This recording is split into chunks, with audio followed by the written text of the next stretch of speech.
Kani kadai ke Batisi TV. Bat pidang pet ya ka Khubor baman kasngi belawan ra sepi da ka rupa. Bapentingan bat penbha. Hannen kasngi ka praterek mentau naiweng arjakat pra. Latap dan Burom no ya kamen Jong ba Warton Lytan. Haulom jing tap ka balang Presbyterian pokse kabaran hak snong nongra. Kom mencupen kan mau ba Warton Lytan. San Puis nem karta ulak la no nakani ka pertai. Haka hendreu terek mentau naiweng arjakat pra. Haka ying khon jong u haka dong lom balang halau jin reo nong thma shilong. Hadin ba ka jingpang kalabat ja u labon banai menta.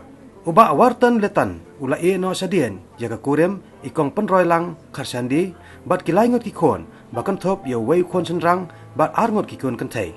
Hakani ka sngile Burom Khatduh ya ka met jong niu Nongpathai Khubor bala khamrem hakani ka Jylla ubala treiru ya ka kam lapalan lai posnam. Lapanya ya ke jingle niam Khatduh daki pastor bat kiteman basan jang ka balang Presbyterian pokse bat haswa ban pelong yang ke jingle niam layo jingkren kerpangru no vice president jang ka Indian Journalist Union u gitar tha pathak nakaliang u president jang Shillong press lapat uba David Oliver Lightplang ula puli hikentien ngolam no menteri rangba ka Jylla u konrad ki sangma u badan sabar Jylla menta bat nakaliang ka Shillong press lapat layo jingkren kerpang na u general secretary uba Powell Soklet.